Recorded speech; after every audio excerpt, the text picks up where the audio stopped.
저는 오늘 이 말씀을 가지고 약속을 기다리자라는 제목으로 여러분들과 잠시 은혜를 나누고자 합니다. 미국의 일대 대통령이었던 조지 워싱턴이 어릴 때 아버지를 따라서 시장에 간 적이 있습니다.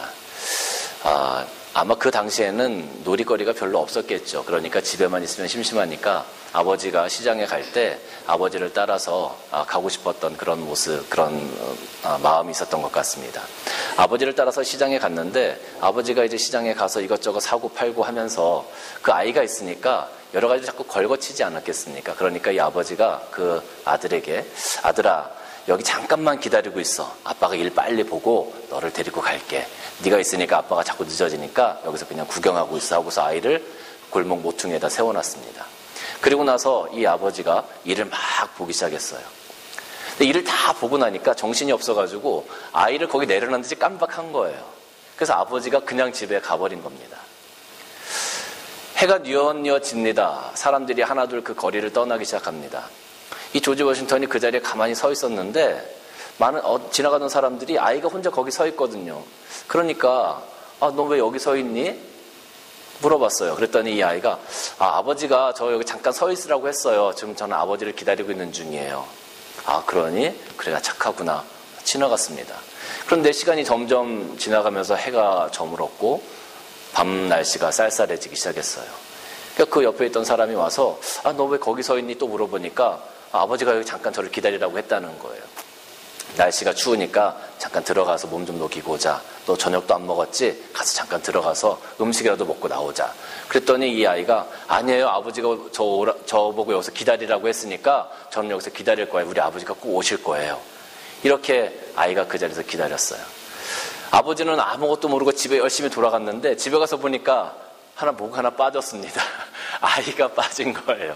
부랴부랴 그것을 깨닫고 다시 시장으로 돌아오기 시작했습니다. 그러나 시장까지 오는 길이 멀었기 때문에 새벽이나 되어가지고 12시가 지나서 새벽이 되어서 그 시장에 도착을 했어요. 그런데 그때까지 그 아이가 거기 서 있었다는 거죠.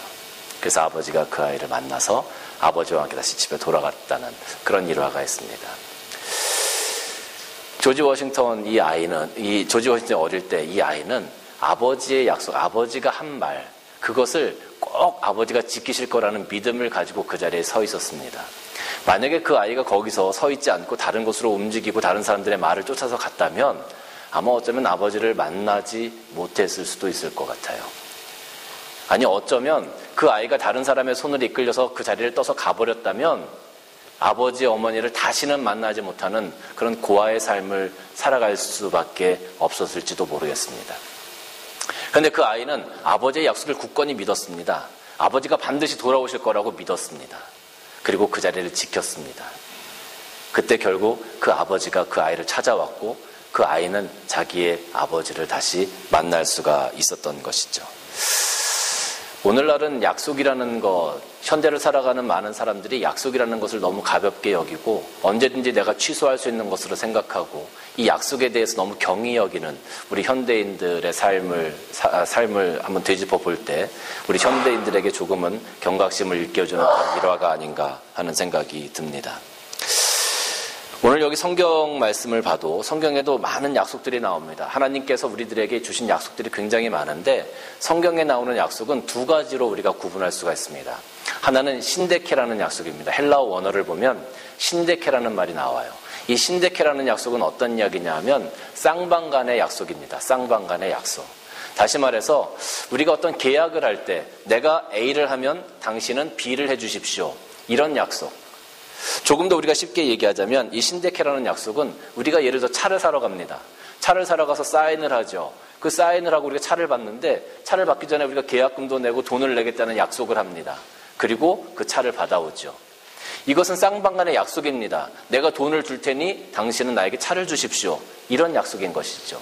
비즈니스를 할 때도 서로 간의 어떤 이익을 위해서 우리가 계약을 하게 되어지죠. 이것이 바로 신데케의 약속입니다.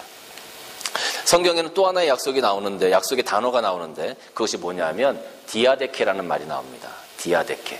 이 헬라어 디아데케라는 이야기는 무슨 이야기냐면 쌍방간의 약속이 아니고 일방적인 약속이에요. 일방적인 약속. 뭐가 일방적인 약속일까? 약속은 항상 새끼손가락 2개를 걸고 우리가 꼭꼭 약속해. 이렇게 해야지 약속인데 어떻게 일방적인 약속이라는 것이 있을 수 있을까? 우리가 그렇게 생각할 수 있지 않겠습니까? 그런데 성경에 나오는 이 디아데케라는 말의 의미는 무엇이냐면 아버지가 자녀들에게 유산을 상속해 줄 때, 유언을 할 때 사용되어지는 단어예요. 아버지가 돌아가실 때 자녀들에게 유산을 상속해 줄 때 자녀들과 상의를 해서 네가 나를 잘 모시면 내가 너에게 유산을 주겠다 이렇게 얘기하는 것이 아니죠. 아버지가 돌아가실 때 그냥 일방적으로 선포하시는 거예요. 내가 내 자녀에게 내 유산을, 내 집을 물려주겠다 이렇게 선포하시는 거죠. 이것이 일방적인 약속이라는 거예요. 이게 성경에서 이야기하는 디아데케라는 말입니다. 다시 말해서 이 디아데케는 힘이 있는 사람이, 권위가 있는 사람이 권위가 없는 사람에게, 힘이 없는 사람에게 일방적으로 선포하는 약속이에요. 조금 더 다시 이야기하면, 다른 얘기를 들어보자면 노예가 있고 주인이 있습니다. 주인이 그 노예를 바라보면서 그 노예가 여러 가지로 주인에게 충성했기 때문에 그 노예를 이제부터 자유자로 내가 놓아주겠다라고 선포하는 거죠. 이것이 선포적인 약속입니다. 이게 디아데케예요. 어떤 사람이 빚을 졌어요. 그 빚을 아무리 갚으려고 해도 빚을 갚을 수가 없어요. 너무나 힘들고 어렵게 살아가는 모습이 보여집니다. 그러니까 이 빚을 받아야 되는 사람이 이제 빚을 갚지 않아도 됩니다. 당신은 나에게 더 이상 빚을 갚을 필요가 없습니다. 당신은 자유입니다 하고 선포해 주는 거죠. 얼마나 기쁘겠습니까? 그것이 바로 디아데케의 선포, 디아데케의 약속이라는 거예요. 이게 선포적인 약속이라는 거죠. 성경에 보면 이런 식의 약속이 잘 나와 있는 곳이 있는데 창세기 15장을 보면 하나님께서 아브라함에게 자녀의 약속을 하시는 부분이 있어요. 자녀의 약속. 창세기 15장을 보면 하나님께서 아브라함에게 네 자손이 하늘의 별처럼 바다의 모래처럼 많아질 것이다. 너는 큰 민족을 이룰 것이다. 이런 축복의 말씀을 하시는데 그 전에 아브라함이 뭐라고 얘기하냐면 하나님 저는 자식이 없으니까 이 다메섹의 엘리에셀 우리 집에 있는 이 종이 나의 모든 재산을 다 상속할 겁니다. 저는 아무 낙이 없습니다. 이렇게 말씀하실 때 하나님께서 아브라함에게 이 선포적인 약속, 이 디아데케로 말씀하셨다는 거예요. 자녀가 있을 것이다 라고 말씀하셨다는 거예요. 큰 민족을 이룰 것이다 라고 선포하셨다는 것이죠. 참 재밌는 것은 뭐냐면 그 다음에 하나님께서 아브라함에게 명령을 하세요. 어떤 명령을 하냐면 암소 3마리 3년 된 암소와 3년 된 암양과 3년 된 순양 그리고 집비둘기 산비둘기를 가져다가 각을 떠서 여기다 놔둬라. 제가 여러분에게 언제 한번 말씀드린 것 같습니다. 고대 근동사회에서는 이 약속을 할 때, 이 계약을 할 때는 짐승을 반으로 갈라놓고 그 사이를 왔다 갔다 하면서 그 약속의 내용을 선포했었어요. 그리고 그것을 지키지 못하면 내가 지금 여기 죽어있는 이 짐승들처럼 내가 죽게 될 것이다라는 그런 약속을 했다고 제가 여러분들에게 설교한 적이 있는데 하나님께서 그 약속을 지금 아브라함에게 하라고 준비하라고 말씀하시는 거예요. 그런데 하나님께서 아브라함에게 큰 민족을 이루게 하겠고 너에게 자손을 주겠다고 약속을 하셨잖아요. 약속을 하셨어요. 그런데 15장에서 그렇게 말씀하셨는데 16장으로 넘어가면 어떤 내용이 나오냐 하면 1년 뒤에 아브라함이 자식이 없으니까 하갈을 취해서 이스마엘을 낳는 그 장면이 나와요. 그러면 아브라함은 그 동물들처럼 죽어야 되는 것이 마땅한 것 아니겠습니까? 하나님과의 언약을 어긴 셈이 되잖아요. 근데 아브라함이 죽지 않았어요. 왜 안 죽었을까요? 만약에 하나님과 아브라함이 한 약속이 아까 제가 말씀드린 신데케의 약속, 서로 쌍방간의 약속이었다면 아브라함은 당연히 죽어야 됐습니다. 그런데 15장 말씀을 보니까 어떻게 되어 있었냐 하면 15장 12절 말씀에 해질 때에 아브라함에게 깊은 잠이 임하고 큰 흑암과 두려움이 그에게 임하였더니 하면서 이제 하나님께서 쭉 말씀하세요. 아브라함이 깊은 잠에 들었다라고 그랬죠. 아브라함을 잠재웠어요, 하나님께서. 그리고 나서 15장 17절 말씀 보니까 뭐라고 되어져 있냐면 해가 져서 어두울 때에 연기난 화로가 보이며 탄 횃불이 쪼갠 고기 사이로 지나더라. 타는 횃불이 쪼갠 고기 사이로 지나갔다 그랬어요.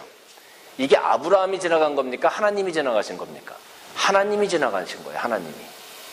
하나님께서 아브라함에게 일방적으로 약속하신 거예요. 내가 너에게 이 약속을 지키지 않으면 내가 이 고기들처럼 나 역시 이런 모습이 될 거다라고 하나님께서 선언하신 거예요. 그러니까 이것은 하나님께서 일방적으로 아브라함에게 선포하신 디아데케의 약속이에요. 그러니까 아브라함이 그 약속을 지키지 않아도 아브라함에게는 잘못이 없었던 거죠. 그러니까 아브라함이 죽지 않았었던 거예요. 근데 문제는 뭐냐면 만약에 여러분 생각을 해보세요. 아버지가 아들에게 내 집을 물려주겠다고 약속을 하셨어요. 언약을 하셨어요. 선포를 하셨어요. 그런데 이 아들이 그걸 믿지 않는 거예요. 아버지가 주겠다고 약속하는데 선포를 했는데 유언을 하셨는데 이 아들이 그걸 믿지 않아요. 그럼 이 아들이 그것을 과연 받아 누릴 수 있겠느냐는 거죠. 아브라함은 하나님께서 자녀의 약속을 하셨을 때, 자녀의 약속을 선포하셨을 때 그 약속을 바라보면서 믿음으로 그것을 받아들였어야 되는 거죠. 그런데 아브라함의 믿음이 거기까지 미치지 못했던 거예요. 그러니까 16장에 가서 하가를 통해서 이스마엘을 얻게 됐다는 거죠. 사실 아브라함을 우리가 비난할 만한 그런 처지는 못 됩니다. 왜냐하면 요즘 세상에 우리가 믿음을 지켜나가기 얼마나 어렵습니까? 세상에 얼마나 많은 유혹이 있습니까? 우리가 하나님 말씀을 의지하고 나가려고 한다 할지라도 얼마나 많이 넘어질 만한 그런 어려움들이 많이 있습니까? 순간순간 낙심하고 조으면 헤헤거리다가 조금만 우리들에게 어려움이 오면 언제 그랬냐는 듯이 울며 불며 하나님을 원망하기도 하고 내 삶에 대해서 불만을 표출하는 것이 바로 우리들의 삶이 아니겠습니까? 마태복음 24장 12절 13절 말씀 보면 불법이 성함으로 많은 사람의 사랑이 식어지리라. 그러나 끝까지 견디는 자는 구원을 얻으리라 그랬어요. 이 땅에서 하나님께서 우리들에게 요구하시는 것, 하나님께서 우리를 자녀 삼으시고 우리의 죄를 용서해 주시겠다고 선언적인 약속을 해주셨고 예수 그리스도를 이 땅에 보내셨을 때 그 약속을 바라보면서 우리가 믿음으로 그 자리를 지켜나가야 하는데 때로는 우리가 그렇게 못한다는 거죠. 불법이 성해요. 이 땅에 얼마나 많은 불법들이 있는지 몰라요. 사랑이 식어졌습니다. 하나님에 대한 믿음이 점점 약해지는, 오히려 성경 말씀을 쫓아가기보다는 세상의 이론들을 쫓아가는 사람들이 얼마나 많이 있습니까? 그러나 끝까지 그 믿음을 지키고 그 자리를 지켜나가는 사람들, 하나님께서 사랑하는 사람의 그 자리를 지켜나가는 사람들, 믿음의 자리를 지켜나가는 사람들, 그리스도인의 본분을 지켜나가는 사람들, 그렇게 끝까지 지켜나가는 사람들, 끝까지 견디는 자들은 구원을 얻게 된다고 주님께서 말씀하고 있어요. 하나님께서 우리에게 선포하신 그 약속, 우리가 그 약속을 꼭 지켜나가야 합니다. 그것을 꼭 붙들고 믿음의 자리를 떠나지 아니하도록 우리가 노력해야 된다는 거죠. 이와 비슷한 약속들이 성경에 계속 나와요. 계속 나오는데 우리가 2000년 전에 예수님께서 이 땅에 오실 거다라는 그 약속들을 사실 구약을 보면 굉장히 많이 이렇게 적어놓은 구절들이 있어요. 일반적으로 우리 크리스찬들이 많이 이야기하는 것이 통상적으로 한 60개에서 70개 정도 구절이 됩니다. 일부 성경학자들은 이 예수님에 대한 예언의 약속들을 쭉 성경을 찾아보니까 어떤 사람은 그것이 160여 개가 된다고 하고 많이 보는 사람은 그것을 360개 정도를 보는 학자들도 있어요. 구약의 예수 그리스도에 대해서 예언되어져 있는 구절들이 그렇게 많다는 거죠. 일반적으로 우리가 60개 정도를 얘기하는데 그 중에 한두 가지만 보면 미가서 5장 2절 보면 베들레헴 에브라다야 너는 유다 족속 중에서 가장 작을지라도 이스라엘을 다스릴 자가 네게서 네게로 나올 것이라.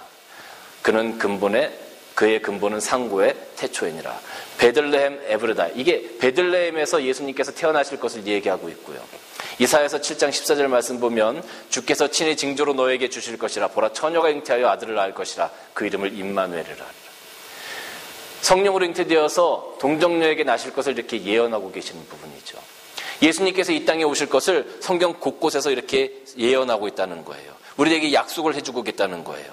이 약속을 받아 누린 사람이 있습니다. 예수님께서 이 땅에 오실 것을 기다리면서 믿음으로 그 자리를 지켰던 사람, 그 사람이 누구냐면 오늘 본문에 나오는 시므온이라는 사람이에요. 사실 성경에서 이 시므온에 대해서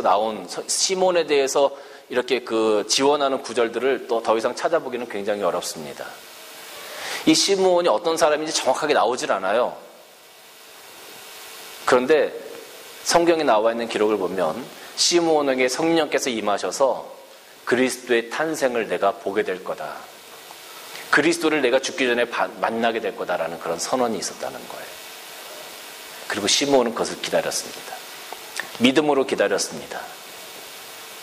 언제나 내가 그리스도를 보게 될까? 내가 언제나 그리스도를 만나게 될까? 그 애타는 마음으로 그리스도를 기다렸습니다. 그때 예루살렘에 올라갔을 때 이 예수의 부모들이 율례를 따라서 제사를 드리러 성전에 올라갔을 때 이 시므온이 그 예수 그리스도를 보게 된 거죠.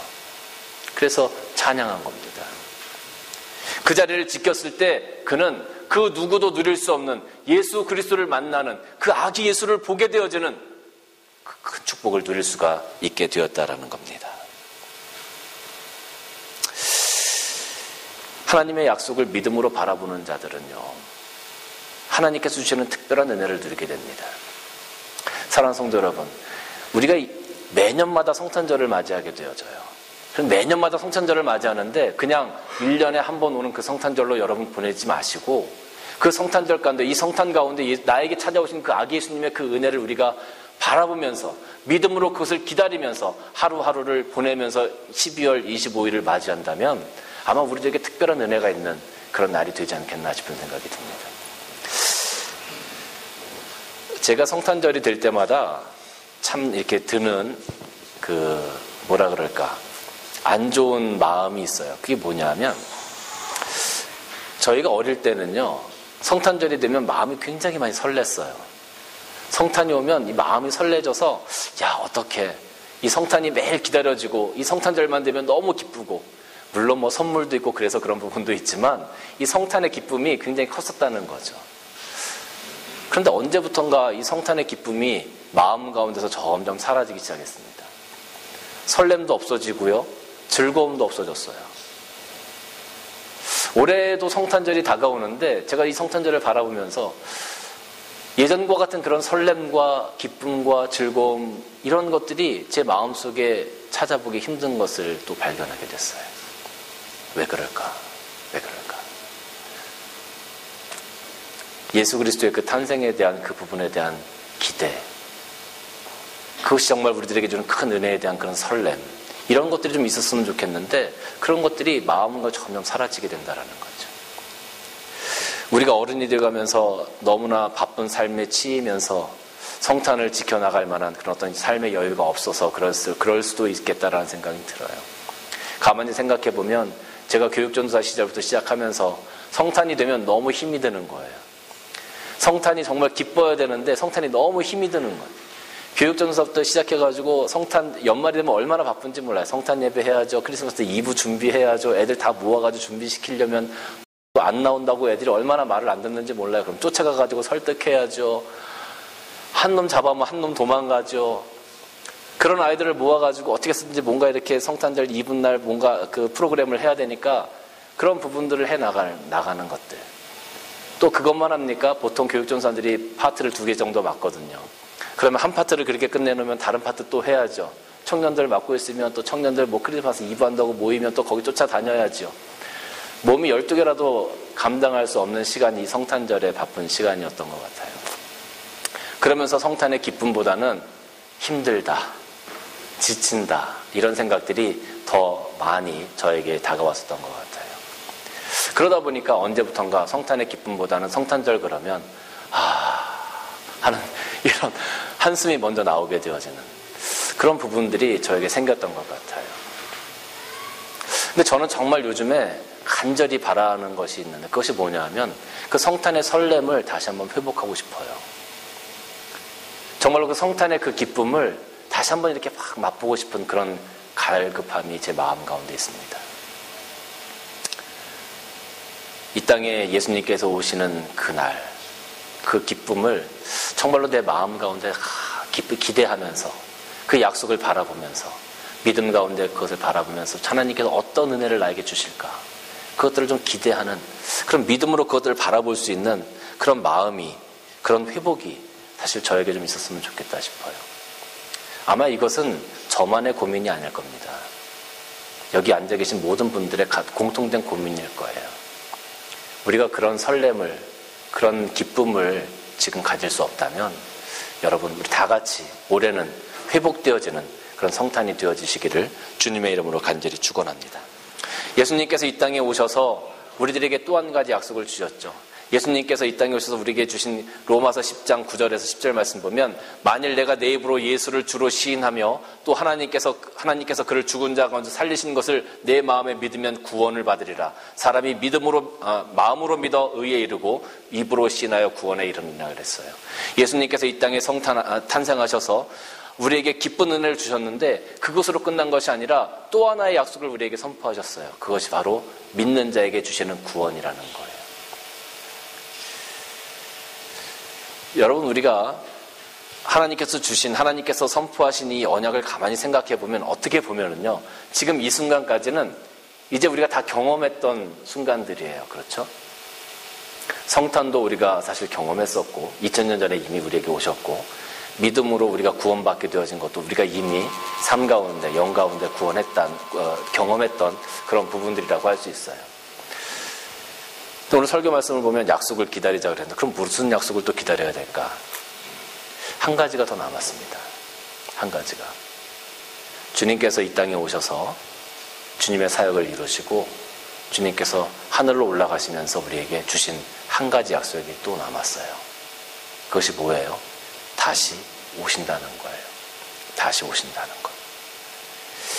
이제 우리가 이 성탄의 기쁨, 성탄의 약속을 바라보면서 이 성탄의 약속으로만 끝나는 것이 아니라 우리는 예수님께서 다시 오실 그 약속까지도 바라보는 그런 어떤 성탄의 기쁨에 연장되어지는 그러한 믿음을, 그런 바람을 우리가 가져야 될 것입니다. 이제 우리가 이 성탄절을 맞이하면서 예수님께서 이 땅에 왜 오셨을까? 그것들을 한번 생각해 보면서 이제 우리가 기다려야 할 약속은 무엇인가? 그것을 바라볼 수 있는 그런 믿음의 약속, 그런 것들을 바라볼 수 있는 그런 하나님께서 우리에게 선언적으로 말씀해 주신 그 언약을 믿음으로 지켜나가며 기다릴 수 있는 그런 우리의 큰 믿음을 주님 앞에 내보여야 할 때가 아닌가 싶습니다. 사무엘상 15장 29절 말씀 보면, 이스라엘의 지존자는 거짓이나 변개함이 없으시니 그는 사람이 아니심으로 결코 변개치 않으심이니이다 그랬어요. 하나님께서 선포하신 그 약속, 그 언약, 아브라함에게 지키셨던 그 약속, 시므온에게 지키셨던 그 약속, 오늘 우리 산위의 등불교회 모든 성도들의 이름 가운데 지켜주실 것을 믿으시기를 주님의 이름으로 간절히 축원합니다. 주님께서 이 땅에 다시 오실 것을 우리에게 약속해 주셨습니다. 이스라엘의 지존자는 거짓이나 변개함이 없으시니 그는 사람이 아니심으로 결코 변개치 아니하실 거다. 하나님께서 한번 선포하신 그 약속, 우리에게 주신 그 약속을 믿음으로 말미암아 우리가 날마다 이제 다시 오실 그 주님을 바라보며 기쁨으로 오늘 하루하루를 살아가시고 이 성탄의 기쁨을 회복할 뿐만 아니라 주님께서 다시 오실 그날을 바라보면서 우리가 감격해서 정말로 마음이 너무나 흥분되어지고 너무나 긴장되어지고 정말로 주님께서 다시 오실 때 나에게 어떤 복을 주실까, 나를 어떻게 대접해 주실까 하는 그런 설렘을 가지고 오늘 하루하루를 살아갈 수 있는, 그리고 오늘 이 성탄을 맞이하실 수 있는 여러분들이 다 되어지시기를 주님의 이름으로 간절히 축원합니다.